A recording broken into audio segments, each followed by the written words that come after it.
हे ऋषियों, आप ऐसे घोर जंगल में क्यों बैठे? ऋषियों ने हाथ जोड़कर कहा, महाराज, कराल कलयुग निकट आ रहा है और धर्म की रक्षा कौन करेगा? इस चिंता में हम सब लोग दुखी।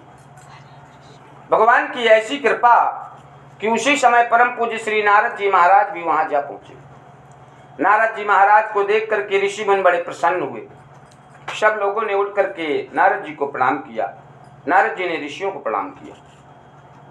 ऋषियों ने हाथ जोड़ करके निवेदन किया कि हे नारद, कराल कलयुग निकट आ रहा है और धर्म की रक्षा कौन करेगा? नारद जी ने हाथ जोड़कर कहा, ऋषि, हे ऋषि मुनि जी, आप ही बताएंगे कि इस कलयुग का उद्धार कौन करेगा? समस्त ऋषियों ने कहा, नारद, वैसे तो कलयुग के देवता भगवान विष्णु हैं। गुरुर् ब्रह्मा गुरुर् विष्णु गुरुर्देव महेश्वरा गुरुर् साक्षात परम ब्रह्म तस्मै श्री गुरुवे नमः। इसलिए आपको भगवान विष्णु के पास जाना होगा। नारद जी ने हाथ जोड़कर कहा कि उनका निवास कहाँ है, कहाँ रहते हैं?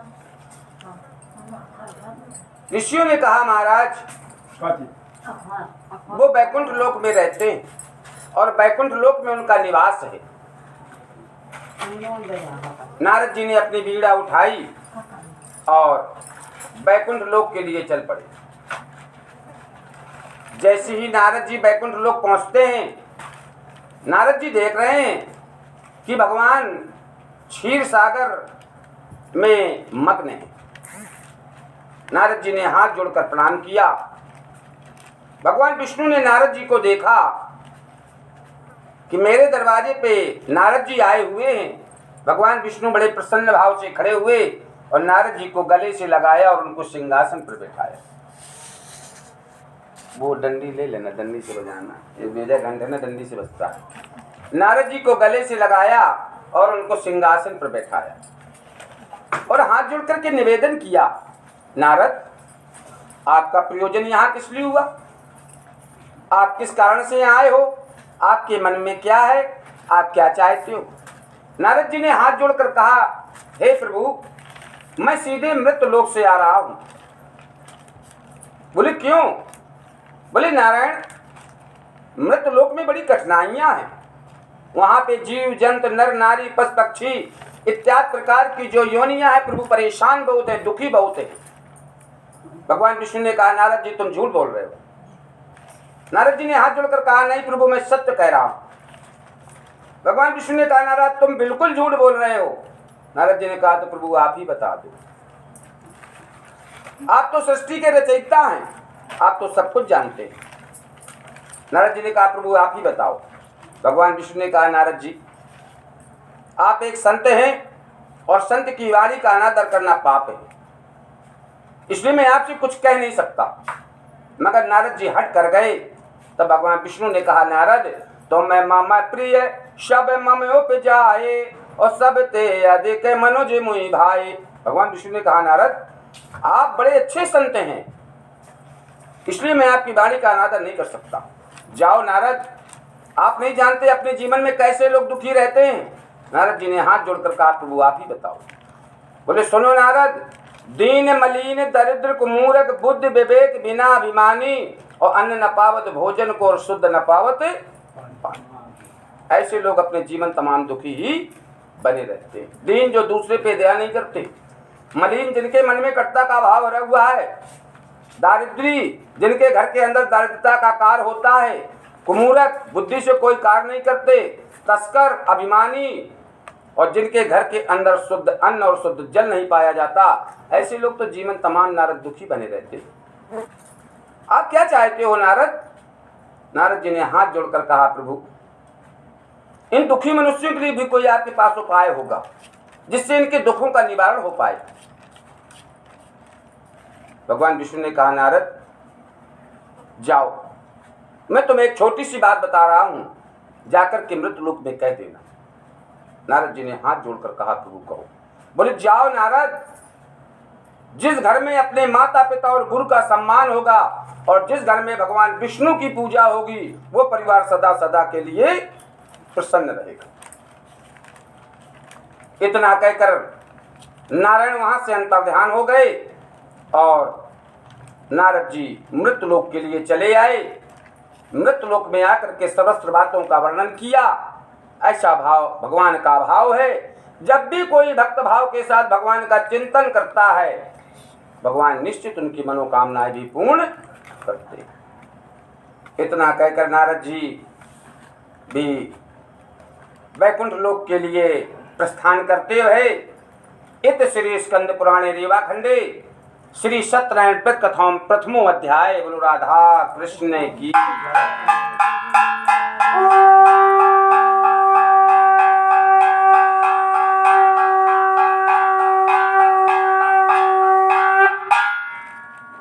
अथन्या संप्रविश्यामि द्वितीय अध्याय प्रारंभ।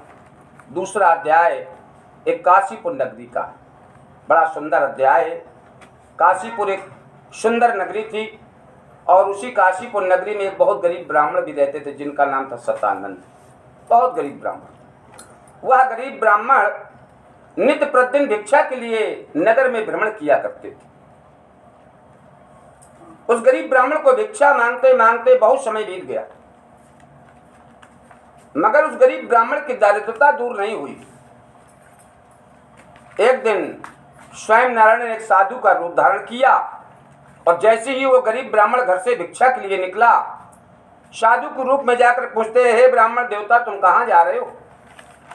उस गरीब ब्राह्मण ने हाथ जोड़कर कहा, महाराज मैं तो भिक्षा के लिए जा रहा हूँ और भिक्षा ही मेरा कर्म है और भिक्षा से ही मैं अपने परिवार का पालन पोषण करता हूँ। दंडीश्वर भगवान ने कहा, ब्राह्मण देवता कलयुग में तो ब्राह्मण को भिक्षा मांगना निंदनीय कर्म है। भिक्षा व्रत सर्वदा निंदित, ब्राह्मण के लिए निंदित कर्म है। नित्य प्रतिदिन ब्राह्मण को भिक्षा कलयुग में घर घर जाकर के नहीं मांगना चाहिए।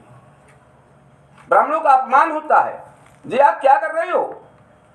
वो गरीब ब्राह्मण हाथ जोड़ करके रोने लगा, कहने लगा, प्रभु मैं तो भिक्षा से ही परिवार का पालन पोषण करता हूं, मैं क्या करूं? दंडीश्वर भगवान ने कहा, नारद आपने कभी पढ़ा नहीं, या जग में अद्भुत प्रसंग है और मम द्विज एक विशेष अंग है। मैंने आपके लिए क्या कहा है कि मैं ब्राह्मण को अपना एक अंग मानता हूं, मगर ब्राह्मण के अंदर ब्रह्मत्व होना चाहिए। जो भी ब्राह्मण मेरी पूजा करते हैं, मैं ब्राह्मण को कभी दुखी नहीं रहने देता, ये मेरा कर्म है। वो गरीब ब्राह्मण हाथ जोड़ करके पैर पकड़ के रोने लगा, बोले, जाओ ब्राह्मण देवता, मैं तुम्हें एक छोटी सी बात बता रहा हूं, घर पर जाकर के तुम करो और मैं तुम्हें सब कुछ प्रदान करूंगा। वह गरीब ब्राह्मण अपने घर लौट आया। घर पर आकर के उसने अपनी पतिव्रता पत्नी से सारा समाचार बताया। उस गरीब ब्राह्मण की पत्नी भी बड़े निर्मल स्वभाव की थी। उन्होंने हाथ जोड़कर कहा, स्वामी आप क्या चाहते हो? सोचते सोचते सायंकाल का समय हुआ। सायंकाल के समय दोनों ने मिलकर के संध्या आरती की। रात भर दोनों को नींद नहीं आई। विचार करते रहे, चिंतन करते रहे कि हमारे पास इतना धन भी नहीं है जिससे हम सुबह आपकी पूजा भी कर पाए। सवेरा हुआ, नित्य क्रियाओं से निवृत्त होकर के अब गरीब ब्राह्मण विचार करने लगा, चिंतन करने लगा कि हे प्रभु मेरे पास इतना द्रव्य नहीं है जिससे मैं आपकी पूजा भी कर पाऊं, मैं क्या करूं? वह गरीब ब्राह्मण एक देवालय में गया, मंदिर में जाकर के एक संकल्प लिया कि आज के दिन प्रभु मैं भिक्षा जरूर ग्रहण करूंगा और भिक्षा से जो भी धन मिलेगा सारा धन आपकी पूजा में समर्पित कर दूंगा। वह गरीब ब्राह्मण ने घर आकर के अपनी झोली उठाई, झोली उठा करके नगर में भिक्षा के लिए निकल पड़ा। तो गोस्वामी तुलसीदास जी ने लिखा है कि जा पर कृपा राम की होई, ता पर कृपा करें सब कोई, तथा राम बह जाय दाहिने सबई दाहिने। जहाँ भगवान की कृपा हो जाए, उस गरीब ब्राह्मण की मदद देवताओं ने भी की। जिस गरीब ब्राह्मण को 5 सेर अनाज दान में मिलता था, उस दिन उसी ब्राह्मण को 20 गुना धन भिक्षा से प्राप्त हुआ। ब्राह्मण भी बड़ा प्रसन्न हुआ कि नहीं, मेरे पास कोई दैवी शक्ति लगी हुई, आज मुझे भिक्षा से इतना ढेर सारा धन मिल रहा है, निश्चित मेरे पास कोई दैवी शक्ति लगी हुई। ऐसा विचार करने लगा, चिंतन करने लगा। सारा धन लेकर के वो गरीब ब्राह्मण अपने घर आया।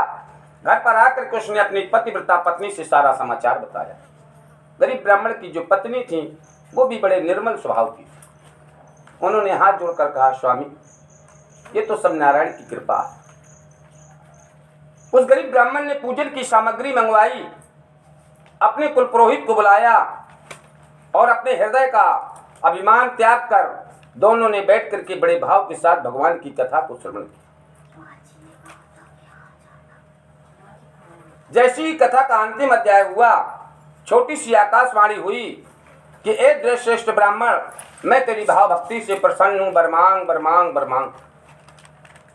वह गरीब ब्राह्मण उसी चौक पर खड़ा हो गया और हाथ जोड़ करके निवेदन करने लगा कि हे माधव, न मुझे सोना चाहिए, ना चांदी चाहिए, ना गहने चाहिए।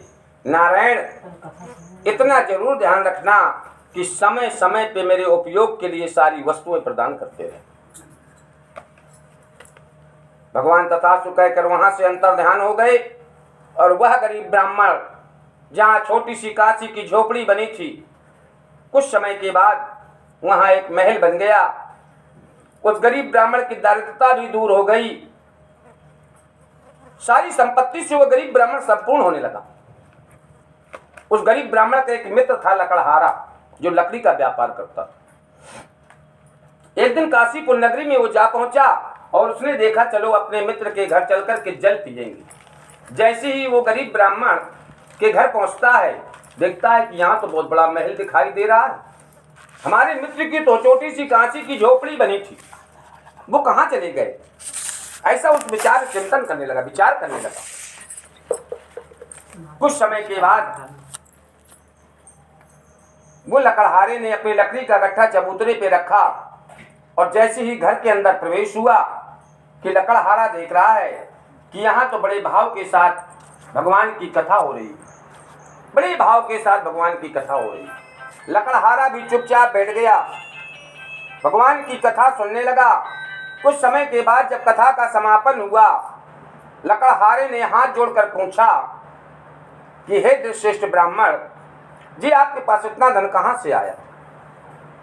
जहाँ आपकी छोटी सी कांसी की झोपड़ी बनी थी, आज आपके पास इतना बड़ा महल दिखाई दे रहा है। ये मकान, ये दुकान, ये गाड़ी घोड़ा सब आपके पास कहाँ से आया? उस गरीब ब्राह्मण ने कहा, ये मित्र, ये तुम क्या कह रहे हो? जो भी तुम ये देख रहे हो ये मेरा कुछ नहीं है, ये तो भगवान का दिया हुआ प्रसाद है। ये मेरा कुछ नहीं है, जो भी दिया है सब भगवान ने प्रसाद के रूप में मुझे प्रदान किया। मैं तो सिर्फ नारायण की सेवा करता हूँ, यही मेरा कर्म है। हेलो, कथा बांट रहे हैं भैया। चिंतन करने लगा, विचार करने लगा कि हे प्रभु, ये मुझसे कौन सा अपराध हो रहा है? लकड़हारे ने बड़े भाव के साथ भगवान का प्रसाद ग्रहण किया, लकड़ी के गट्ठे को उठाया और विचार करता हुआ चला जा रहा है कि आज लकड़ी के बेचने से मुझे जो भी धन मिलेगा, मैं भी घर जाकर के भगवान की पूजा किया करूं। ऐसा मन में संकल्प ले लिया। जैसे ही लकड़हारे ने मन में संकल्प लिया, नारायण तो अपने भक्त की सदैव रक्षा करते हैं। लकड़ी का उसे दूना दाम मिल गया, पर जब अपने घर लौट करके गया, घर पर जाकर के उसने अपनी पतिव्रता पत्नी से सारा समाचार बताया, तो लकड़हारे की जो पत्नी थी वो बड़े दारिद्री स्वभाव की थी। पूजन की सामग्री मंगवाई, कुल पुरोहित को बुलाया, फिर पुनः लकड़हारा अपनी पत्नी के पास गया, पूजा में शामिल होने के लिए कहा, पर लकड़हारे की पत्नी पूजा में शामिल नहीं हुई और भगवान के नाम से बड़ी कट वचन बोलने लगी। लकड़हारे ने अकेले बैठ करके भगवान की कथा को श्रवण किया और बड़े भाव के साथ भगवान का चिंतन करता रहा। तो जीवत जन्म सकल फल पाए, अंत अमरपत सदन सिधाए। जब तक उस परिवार में वो लकड़हारा जीवित रहा, तब तक सारा परिवार बड़ा हरा भरा और समृद्धशील बना रहा। और जब लकड़हारा सत्यपुर को चला गया, वही लकड़हारे का परिवार गरीबी से, कष्टों से, व्याधियों से इत्यादि प्रकार से प्रताड़ित होने लगा। ऐसा भगवान का भाव है। उसी समय उस लकड़हारे के मित्र ने कहा के लकड़हारे मित्र, जहां सुमता संपत्ति नाना और जहां कुमता विपत्ति निदान। क्योंकि लकड़हारे की पत्नी में सुमित नहीं थी। कुछ समय के बाद लकड़हारा सत्यपुर को चला गया। पंखा का बंद कर दिया। लकड़हारे का परिवार सत्यपुर के लिए चला गया। लकड़हारे का परिवार उसी तरह गरीबी से, कष्टों से, व्याधियों से प्रताड़ित होने लगा। ऐसा भगवान का भाव है।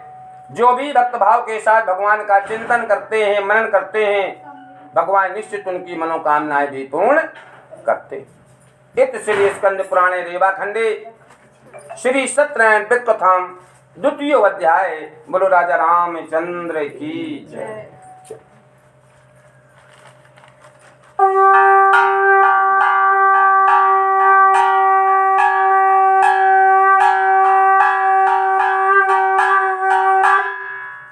अथन्यासं प्रविश्यामि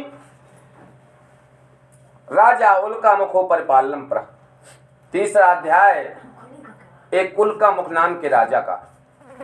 एक उल्का मुख नाम का राजा था और उल्का मुख राजन के राजा की पत्नी बड़ी विनयशील पत्नी थी, धर्मशील पत्नी थी। वह उल्का मुख नाम का राजा सुबह प्रातः काल नित्य क्रियाओं से निवृत्त होकर के देवालय जाता था, मंदिर में भगवान के दर्शन करता, पुनः अपने घर लौट करके आता तो रास्ते में कन्याओं को, साधुओं को दान देता हुआ अपने घर चला आता। उल्का मुख राजा की पत्नी कमल्य के तुल्य मुख वाली सती थी। सती किसको कहा जाता है? एक है धर्म एक व्रत नेमा, काय वचन मन पति पद प्रेमा। पतिव्रता स्त्री का धर्म है कि अपने पति और परिवार के आधार से आचरण करना चाहिए। यही पतिव्रता स्त्री का धर्म होता है, उसी को सती कहा जाता है। एक है धर्म एक व्रत नेमा, काय वचन मन पति पद प्रेमा। राजा रानी बड़े निर्मल स्वभाव के थे। राजा रानी को बहुत समय बीत गया मगर उनके निवास में कभी किसी पुत्र या पुत्री ने जन्म नहीं लिया। राजा उदास रहने लगा। एक समय उस राजा की नगरी में एक साधु आया। साधु ने हाथ जोड़ करके निवेदन किया कि हे राजन, आप जाकर के नदी के तट पर भगवान विष्णु की पूजा करो और भगवान श्री सत्यनारायण जी की कथा करो। भगवान निश्चित तुम्हें पुत्र या पुत्री जरूर प्रदान करें। लकड़हारे ने जिस तरह से अपने संकल्प को पूरा किया था, उसी तरह राजा ने अपने द्रव्य की रक्षा करने वाले नौकर को साथ में लिया, अपनी पत्नी को साथ में लिया और बहुत सा धन लेकर के नदी के तट पर जा पहुंचे और वहां पर बैठ करके भगवान की कथा सुनने लगे। काफी समय बीत गया कथा सुनते सुनते। उसी समय वहां पर एक साधु नाम का वैश्य नौका में बहुत सा धन लेकर के जा पहुंचा। वैश्य ने देखा, मैं भी देखता हूं यहाँ क्या हो रहा है। जैसे ही वैश्य वहां पहुंचता है, वैश्य देख रहा है कि एक राजा और एक रानी दोनों बैठे भगवान की पूजा कर रहे हैं। वैश्य भी वहां पहुंचा। वैश्य ने हाथ जोड़कर प्रणाम किया। वैश्य ने कहा, राजन, आप ऐसे घोर जंगल में नदी के तट पर भगवान की कथा सुन रहे हैं। आप तो महलों के राजा हैं। राजा ने कहा, वैश्य पुत्र, मेरे पास सब कुछ है, राज्य है, संपदा है, धन है, मगर वैश्य पुत्र मैं निपुत्र हूं। मेरे घर पर किसी पुत्र या पुत्री ने जन्म ही नहीं लिया। वैश्य ने कहा, राजन, क्या आपने जीवन में हमें पुत्र या पुत्री की आवश्यकता है? राजा ने कहा, क्यों नहीं। वैश्य ने कहा, क्यों? राजा ने कहा, वैश्य पुत्र, अपनी वृद्धावस्था के लिए हमें एक पुत्र या पुत्री की भी आवश्यकता है।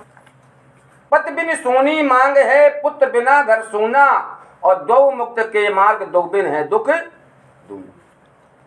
इसलिए हमारे जीवन में हमें एक पुत्र या पुत्री की आवश्यकता है। वैश्य चुप हो गया। वैश्य ने हाथ जोड़कर कहा, राजन, मैं भी निपुत्र हूं, मैं क्या करूं? राजा ने कहा, तुम भी भगवान की पूजा करो, भगवान तुम्हें भी कोई पुत्र या पुत्री जरूर प्रदान करेंगे। वैश्य वहीं पर बैठ गया भगवान की कथा सुनने लगा। कुछ समय के बाद जब कथा का समापन हुआ, वैश्य ने बड़े भाव के साथ भगवान का प्रसाद लिया और भगवान का प्रसाद लेकर के अपनी नौका के पास पहुंचा और अपने रत्नों का क्रय विक्रय करने लगा। रत्नों का क्रय विक्रय करने के बाद जब वैश्य अपने घर पहुंचता है तो घर पहुंच करके अपनी पत्नी मां लीलावती से सर्वस्व बातों का वर्णन करता है। वैश्य की जो पत्नी थी वो बड़े निर्मल स्वभाव की थी। उन्होंने हाथ जोड़ करके तुरंत कहा, स्वामी मेरा मन ये कह रहा है कल प्रातःकाल भगवान की पूजा हो जाए, संकल्प जब हमारा पूरा होगा तो होता रहेगा, मेरा मन कह रहा है। वैश्य ने कहा, नहीं, जब हमारी आपकी मनोकामना पूर्ण हो जाएगी तब हम तुम दोनों लोग मिलकर के भगवान की सोने की पताकाओं से कृपाधान जी की पूजा करेंगे। वैश्य की पत्नी चुप हो गई। वैश्य नगर में भ्रमण के लिए निकल गया और कुछ ही समय के बाद 10वें महीने में वैश्य के घर में एक सुंदर कन्या ने जन्म ले लिया। कन्या रत्न सादृश। जैसे ही कन्या ने जन्म लिया, घर में बड़ी खुशहाली मनाई गई।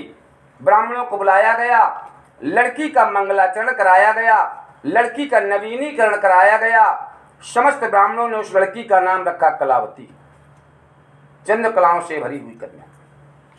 उसी समय वैश्य की पत्नी ने धीमी आवाज से कहा, स्वामी आपने एक वादा किया था। बोले क्या? बोले आपने कहा था कि जब हमारे घर पर कोई पुत्र या पुत्री जन्म लेगी तो हम तुम दोनों लोग मिलकर के भगवान की कथा सुने। होना हो तो भगवान की कथा भी हो जाए, क्योंकि कबीरदास जी ने कहा भी ये काल करें सो आज करो, आज करें सो अब, और पल में परलय होए रहो बहुर करोगे कब। वैश्य ने कहा, ए प्रिय, इस कन्या के जन्म के समय मेरा बहुत धन खर्च हुआ है, इसलिए मेरा विचार है कि जब मैं अपनी पुत्री का विवाह करूंगा तब भगवान की कथा सुन लूंगा। तो जाको प्रभु दारुण दुख दीना ताकि मत पहले। ऐसे पत्नी को अपनी बैला फुसला करके नगर में भ्रमण के लिए निकल गया और अल्प समय में वो कलावती कन्या अपने पिताजी के घर में सयानी हो गई। एक दिन वैश्य ने देखा, अरे मेरी पुत्री विवाह की योग हो गई है, अब मुझे इसका विवाह करना चाहिए। वैश्य ने तुरंत अपने नौकरों को बुलाया, आदेशित किया, जाओ मेरी पुत्री के लिए कोई सुंदर और श्रेष्ठ वर खोज करके लाओ। नौकर लोग चले। पास में एक कांचनपुर नगर था, वहां पर पहुंचे। वहां पर उन्होंने एक वैश्य परिवार को देखा जो शुभ गुणों से युक्त था। उस वैश्य के बालक को लाकर के अपने राजा के सामने उपस्थित किया और हाथ जोड़ करके निवेदन किया कि महाराज ये बालक है। बोले कैसा बालक है? बोले शिक्षित है, सुंदर है, सुशील है, निरोग है और इनके पिताजी का घर में बहुत बड़ा व्यापार भी है। वैश्य ने कहा, जाओ विवाह की तैयारियां करो, अब तो मैं अपनी पुत्री का कन्यादान इसी वैश्य पुत्र के साथ ही करूंगा। विवाह की तैयारियां हुई। वैश्य ने अपनी पुत्री का कन्यादान वैश्य पुत्र के साथ कर दिया और उसको अपना पुत्र मान के अपने ही घर पे रख लिया। और भगवान की ऐसी कृपा कि विवाह के समय भी भगवान की कथा को फिर भूल गया। कुछ समय के बाद वैश्य ने मन में विचार किया कि विवाह में मेरा बहुत धन खर्च हुआ है, होना हो तो अब हमें व्यापार के लिए निकलना चाहिए। ऐसा मन में विचार उत्पन्न हुआ। एक दिन वैश्य ने नौका में बहुत सी चीजें संभाल के रखी। अपनी द्रव्य की रक्षा करने वाले नौकर को बुलाया, दामाद को भी साथ में लिया और वह वैश्य पुत्र घर से व्यापार के लिए निकल पड़ा। जैसे ही वैश्य घर से व्यापार के लिए निकला, भगवान उस वैश्य की नीचता को देख करके बड़े रुष्ट हो गए, क्रोधित हो गए। उन्होंने एक साधु का रूप धारण किया और जाकर के रास्ते में पूछे, ए वैश्य पुत्र तुम कहाँ जा रहे हो? वैश्य ने कहा, महाराज मैं तो जात का वैश्य हूँ, मैं तो व्यापार के लिए जा रहा हूँ। बोले वैश्य पुत्र आज मैं तुम्हें श्राप भी देना चाहता हूँ। बोले महाराज मुझसे कौन सी भूल हो गई? बोले जाओ वैश्य पुत्र, जैसे तुमने मुझे ठुकराया है उसी तरह मैं तुम्हें श्राप भी देना चाहता हूँ। वैश्य को दंडी स्वरूप भगवान ने श्राप दे दिया और श्राप देकर के वहां से अंतर्ध्यान हो गए। और वैश्य जैसे ही आगे चला, राजा चंद्रकेत की नगरी में पहुंचा। वहां पर सायंकाल का समय हो गया। राजा ने वहीं निवास कर लिया और उसी रात्रि के समय राजा की चोरी हो गई और करें अपराध को और पावई फल भोग, और अस विचित्र भगवान का कऊ न जाने जो। भगवान की माया को कोई नहीं पहचाना। उसी रात्रि के समय राजा की चोरी हो गई। चोरों ने बहुत सा धन उठाया और जहां पे दोनों ससुर दामाद सोए थे वहां पर रख करके भूमिगत हो गए। पीछे से राजा के नौकर आए, उन्होंने देखा अरे ये तो हमारे राजा का धन। उन्होंने दोनों को सुरक्षा के वास्ते कैद किया और राजा के पास ले गए। राजा के मुकुट में जाकर के सन बैठ गया। राजा ने भी कुछ नहीं विचारा, बोले जाओ दोनों दुष्टों को गले में तोप और पैरों में बेच डालकर उनको जेल खाने में डाल। दोनों वैश्य पुत्रों को 12 साल का कैद बोल दिया। तब दामाद विलाप करने लगा कि हा पुत्रे ताते बंधन गता। हे प्रभु, हम क्यों बांधे गए? हमसे कौन सा अपराध हो गया? क्योंकि दामाद को तो कुछ मालूम ही नहीं। घर में आग लग गई, चोरों ने हर लिया। माता पुत्री मानसिक शारीरिक आर्थिक इत्यादि प्रकार के कष्टों से प्रताड़ित हो गई। घर में कुछ भी नहीं बचा। एक समय वो आया कि घर में खाने तक को नहीं बचा। भगवान के नाराज होने से इंसान की ऐसी दशाएं होती। घर में खाने तक को नहीं बचा। सायंकाल का समय था। पास में एक पंडित जी रहते थे। वहां पर भगवान की कथा हो रही थी। कलावती कन्या उस स्थान पर पहुंची और बैठ करके हाथ जोड़ करके भगवान की कथा को श्रवण करने लगी। काफी समय बीत जाने के बाद जब कलावती कन्या अपने घर आई तो मां बड़ी नाराज हुई कि बेटा, कितना समय बीत गया, तुम कहाँ रही हो? अब तुम्हारे मन में क्या है? अब तुम क्या चाहती हो? पुत्री ने कहा मां, मुझसे कौन सा अपराध होगा? मां ने कहा बेटा, इतना समय बीत गया, तुम कहाँ रही हो? पुत्री ने कहा मां, तुम ठीक कह रही हो। मां ने कहा नहीं बेटा, मैं तुमसे कुछ कहना चाहती हूँ। बेटा, साधु बणिक अरु पंडित घूमई पामई मान, और नीत कहा है अबला थरे पामई अति अपमान। यदि नगर में कोई ब्राह्मण घूमेगा तो उसको भी सम्मान मिलेगा, नगर में कोई साधु घूमेगा तो उसको भी सम्मान मिलेगा। और बणिक कहते हैं बाजा बजाने वाले को। यदि नगर में कोई गाने बजाने वाला घूमेगा तो उसको भी सम्मान मिलेगा। मगर अबला स्त्री जो धन से प्रताड़ित हो, यदि वो नगर में घूमेगी तो अपमान के अलावा कभी सम्मान मिलने वाला। कलावती कन्या चिंतन करने लगी, हाथ जोड़कर कहने लगी माँ, आप ठीक कह रही हो, मगर माँ मेरी इच्छा है कि मैं भी भगवान की पूजा करूं। माँ ने कहा बेटा, अपने पास द्रव्य नहीं। कलावती कन्या रोने लगी। माँ पड़ोस में गई, कुछ पैसे उधार लेकर के आई, अपनी पुत्री को दिए। पुत्री ने पूजन की सामग्री मंगवाई और अपने पुरोहित जी को बुलाया और कुल पुरोहित को बुला करके कलावती कन्या ने बड़े भाव के साथ भगवान की कथा को श्रवण किया। जैसे ही कलावती कन्या ने बड़े भाव के साथ भगवान को पुकारा तो भगवान क्षीर सागर में विराजमान थे। मैया सेवा कर रही थी। जैसी ही कलावती कन्या ने पुकारा, नारायण एकदम उठ करके बैठ गए। मैया ने कहा प्रभु आपको क्या हो गया? ये तो सायंकाल का समय है।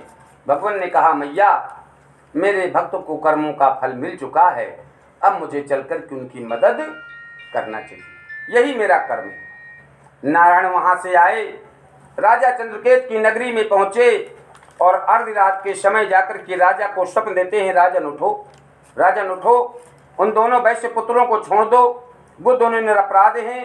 यदि तुम उन्हें नहीं छोड़ोगे तो मैं तुम्हारे राज्य पुत्र धन को नष्ट कर दूंगा। ऐसा स्वप्न मिला। राजा की निंद्रा भंग हो गई, उठ करके बैठ गया। सुबेरा हुआ, मंत्रीगण पहुंचे, रात का देखा हुआ स्वप्न मंत्रियों से बताया। समस्त मंत्रियों ने हाथ जोड़कर कहा महाराज, स्वप्न भी कभी सत्य होता है, इसलिए हमारा विचार है कि आप स्वप्न के आधार से ही आचरण करें। उसी समय दोनों वैश्य पुत्रों को कारागार से मुक्त किया, राजा के सामने उपस्थित किया। राजा ने वैश्य पुत्रों से हाथ जोड़कर कहा, ए वैश्य पुत्रों, जो तुमको ये कष्ट मिला है उसका कारण मैं नहीं, उसका कारण साक्षात नारायण है। तुम्हारे जीवन में कोई ऐसी भूल हो गई है जिससे तुमको ये कष्ट प्राप्त हुआ। वैश्य को पुरानी बातें याद आई, चिंतन करने लगा, विलाप करने लगा। नाई को बुलाकर उनकी हजामत बनवाई, उनको नहलाया धुलाया, औतन वस्त्र आभूषण उनको दिए। जो उनका धन लिया था उससे दूना धन भी उन्हें वापस किया। दोनों वैश्य पुत्रों ने राजा को प्रणाम किया। राजा ने दोनों वैश्य पुत्रों को आदेशित किया। दोनों वैश्य पुत्र राजा को प्रणाम कर अपने नगर के लिए चल पड़े। इत श्री स्कंद पुराणे रेवाखंडे श्री सत्यनारायण व्रतकथाम तृतीय अध्याय। बोलो राधा कृष्ण की जय।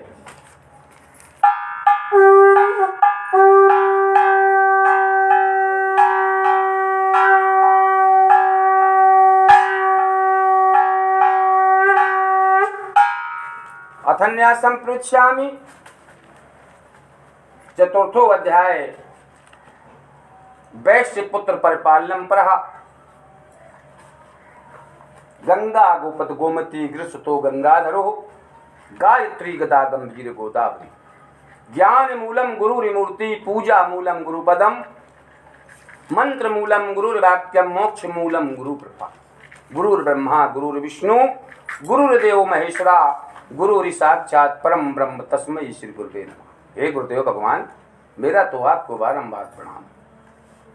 जैसे ही दोनों वैश्य पुत्र नगर से बहुत दूर निकल गए, अब नारायण ने मन में विचार किया कि चलो इन वैश्य पुत्रों की परीक्षा ली जाए कि अभी इनका झूठ बोलना बंद हुआ या नहीं। नारायण ने एक साधु का रूप धारण किया और जाकर के उन वैश्य पुत्रों से पूछते हैं, वैश्य पुत्र तुम्हारी नौकाओं में क्या है? दोनों वैश्य पुत्र हंसते हुए ठिठोलियां करते हुए कहते हैं, महाराज हम तो जाति के वैश्य हैं, हमारी नौकाओं में क्या हो सकता है? बोले क्या है? बोले नमक मसाला लता पत्रा लौंग इलायची ऐसी चीजें रखी हुई हैं और बड़ी जोर से हंस पड़े। साक्षात नारायण ने कहा, जाओ वैश्य पुत्र, जैसी तुम्हारी इच्छा, तुम्हारी मनोकामना ही पूर्ण हो।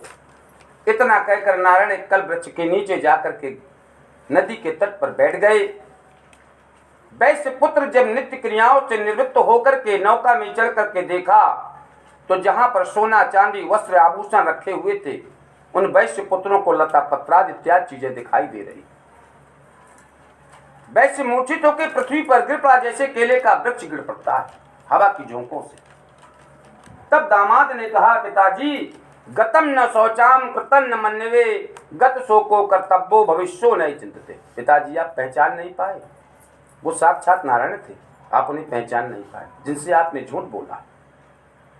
अब तो आपको उन्हीं के पास जाना होगा, वही आपकी मनोकामना भी पूर्ण करेंगे। वह वैश्य पुत्र हाथ जोड़े हुए दंडी स्वरूप भगवान के पास पहुंचा और हाथ जोड़ करके निवेदन कर रहा है कि हाथ जोड़ विनती करूं चरण नवाऊं शीश, क्षमा करो अपराध मम क्षमा आधार जगदीश। प्रणत पाल रघुवंश मन करुणा सिंध खरार, गए शरण पर राखियो सब अपराध विसार। मोह मूल बहुशूल पद त्यागम तब अभिमान, भजऊं राम रघुनायक कृपा सिंधु भगवान। हे भगवान, मैं तो जन्म जन्म का अपराधी हूँ, ये मेरा मनुष्य रूपी शरीर है, मुझसे कुछ ना कुछ अपराध होता ही रहता है। प्रभु मेरे अपराध को क्षमा कर। जब बार बार वैश्य ने निवेदन किया तब दंडी स्वरूप भगवान ने कहा, वैश्य पुत्र बैठ, आज मैं तुमसे कुछ बातें भी करना चाहता हूँ। वैश्य वहीं पर बैठ गया। तब दंडी स्वरूप भगवान ने कहा, वैश्य पुत्र जब तू निपुत्र था तब तुमने पुत्र या पुत्री के लिए संकल्प किया था और आज तक तुमने वो संकल्प पूरा नहीं किया, इसलिए तुमको बार बार कष्ट प्राप्त हो रहा है। पुरानी कही हुई बात को जब वैश्य को याद आया, वैश्य पैर पकड़ के रोने लगा।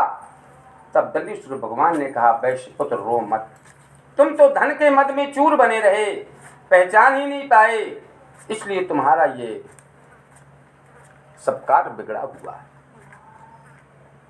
इस तरह की बातें जब दंडी स्वरूप भगवान ने वैश्य से कही तो वैश्य मूर्छित होकर पृथ्वी पर गिर पड़ा। दंडी स्वरूप भगवान ने वैश्य से कहा, है वैश्य पुत्र उठो, मैं अभी तुमसे कुछ बातें करना चाहता हूँ और तुम्हारे जीवन के लिए कुछ वर भी देना चाहता हूँ। वैश्य उठ करके बैठ गया। दंडी स्वरूप भगवान ने कहा, वैश्य पुत्र आज मैं तुम्हें एक छोटी सी बात बता रहा हूँ जो अपने जीवन में जरूर याद रखना। वैश्य ने हाथ जोड़कर कहा, प्रभु कहो।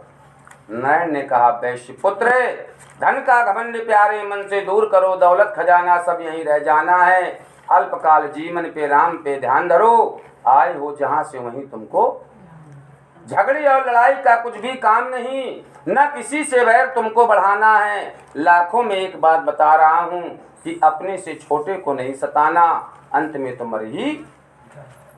हे वैश्य पुत्र, इतनी बातें जीवन में जरूर याद रखना। वैश्य ने हाथ जोड़कर प्रणाम किया। दंडीश्वर भगवान ने कहा, जाओ वैश्य पुत्र, नौ का द्रव्य से परिपूर्ण है।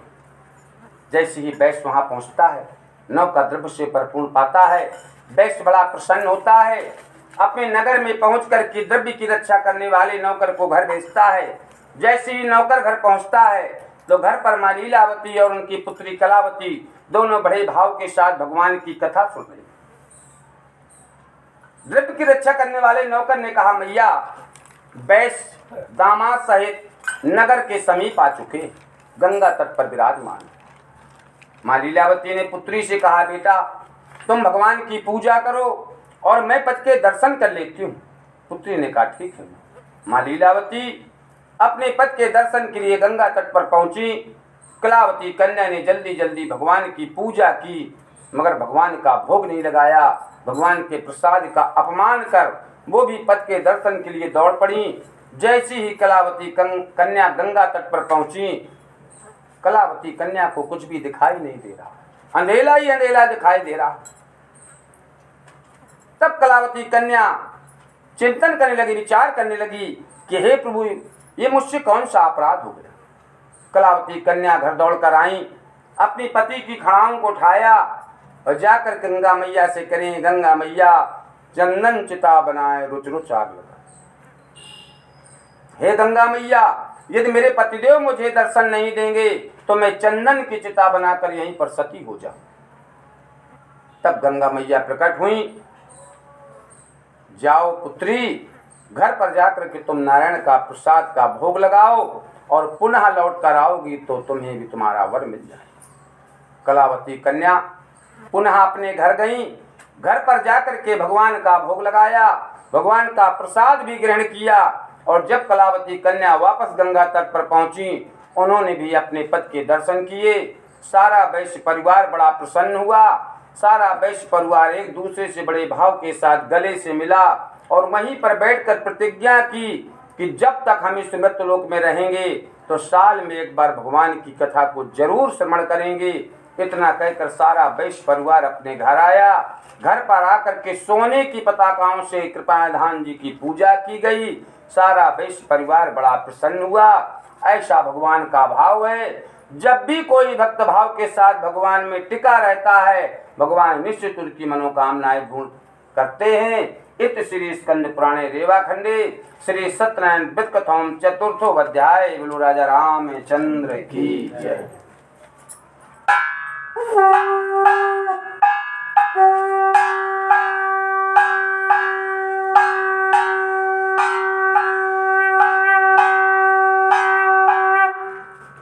अथन्यासम प्रविच्छामि त्वंगत ध्वज राजा परिपालनम परा। बड़ा सुंदर अध्याय है। एक त्वंगत ध्वज नाम का राजा राज्य करता, बड़ा सत्यवादी राजा, बड़ा वीरशाली राजा। एक दिन राजा वन में आखेट के लिए गया और जंगल में जाकर के बहुत से बनेले पशुओं का संहार किया। और जब लौट करके अपने घर आ रहा था तो रास्ते में एक नगर के समीप बट वृक्ष के नीचे बहुत से ग्वाल वाले एकत्रित होकर के भगवान की कथा सुन रहे थे। वहां पे भगवान का प्रसाद भी वितरित हो रहा था। राजा अपने अभिमान के कारण न तो बट वृक्ष के पास पहुंचा, न भगवान के प्रसाद को ग्रहण किया और अभिमान करता हुआ अपने घर चला। जैसे ही राजा घर पहुंचता है, राजा देखता है, अरे मेरा परिवार इतना दुखी क्यों है, मुझसे ऐसा कौन सा अपराध हो गया। राजा चिंतन करने लगा, विचार करने लगा। उसी समय राजा को याद आया, कहीं मेरी मूर्ख का तो परिणाम नहीं। राजा ने तुरंत अपनी सवारी ली। सवारी लेकर के बट वृक्ष के पास पहुंचा।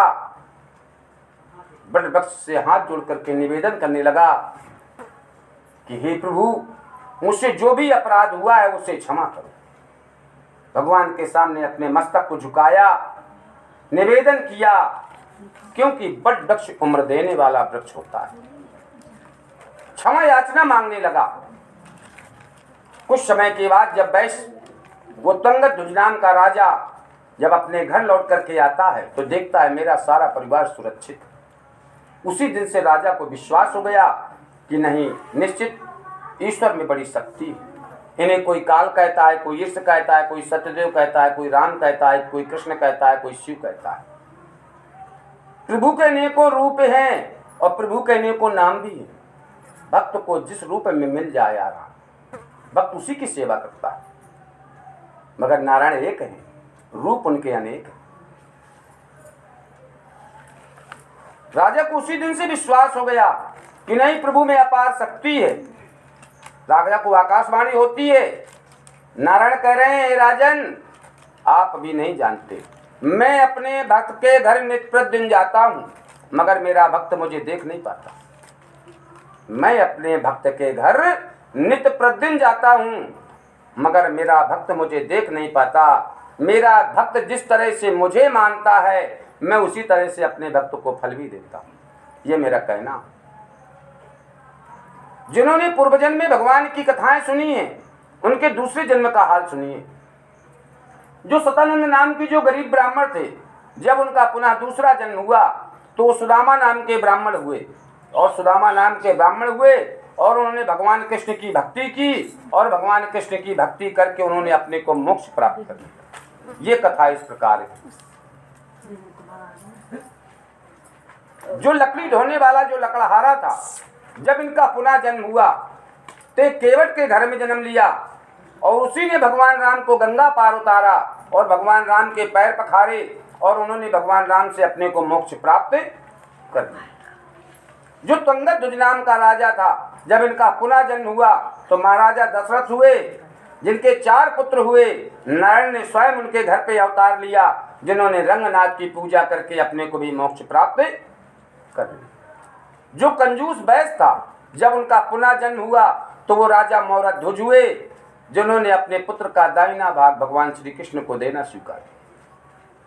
एक बार नारायण ने मन में विचार किया कि राजा मौरध्वज बड़ा सत्यवादी है, बड़ा दानी है, चलो आज इसकी परीक्षा भी ली जाए। उन्होंने रस्सी में एक सिंह बांधा, राजा मौरध्वज के महलों में पहुंचे। वहां पर नारायण ने पुकारा, राजन मेरा सिंह बहुत भूखा है, आप इसे भोजन दो। राजा मौरध्वज बाहर निकल कर आए, हाथ जोड़कर कहा, प्रभु आपका सिंह क्या ग्रहण करेगा? बोले, आपके एकलौते पुत्र का दाहिने भाग का अंश ग्रहण करेगा। राजा मौरध्वज ने कहा, महाराज मुझे स्वीकार है, सब आपका दिया हुआ प्रसाद है, कुछ भी आप ले सकते हैं। बोले ऐसे नहीं। बोले कैसे? बोले तुम और तुम्हारी स्त्री आरा चलाएं और आंसू न बहें। बोले महाराज मुझे वो भी स्वीकार है। आरा मंगवाया। राजा मौरध्वज ने अपने पुत्र तुंगध्वज को बुलाया। राजा रानी दोनों ने मिलकर के पुत्र के ऊपर आरा चलाया। आरा चलाते समय किसी के तो आंसू नहीं आए, मगर उस पुत्र की बाईं आंख से आंसू निकल आए। नारायण ने कहा, मेरा सिंह भोजन ग्रहण नहीं करेगा। राजा ने कहा, प्रभु मुझसे कौन सा अपराध हो गया? बोले आंसू निकल आया। बोले महाराज ये तो आप ही जानो, आंसू किस बात पे आया है। तब आकाशवाणी होती है कि हे प्रभु, आप तो त्रिकालदर्शी हो, तीनों लोकों को देखने वाले हो, आप नहीं जानते आंसू किस बात पे आया है। पुत्र के आंसू इस बात पे आया था कि दाहिना भाग तो एक जानवर ने स्वीकार कर लिया, मगर ये बायां भाग ऐसा पतित भाग है, ऐसा गंदा भाग है कि ये बिल्कुल बेकार जा रहा है, किसी के काम नहीं आ रहा। इस बात के पुत्र के आंसू आए। उसी समय नारायण ने लड़के को वर दिया, लड़के का पुनः जन्म हुआ। फिर वो मनु नाम के राजा हुए। मनु नाम के राजा होने के बाद फिर उन्होंने व्यास जी महाराज से भागवत कथा सुनी, और भागवत कथा सुन करके उन्होंने अपने परिवार को मोक्ष दिलाया। ये कथा इस प्रकार है। इत श्री स्कंद पुराणे रेवा खंडे श्री सत्यनारायण प्रकथम पंचमो अध्याय। बोलो राजा रामचंद्र की जय।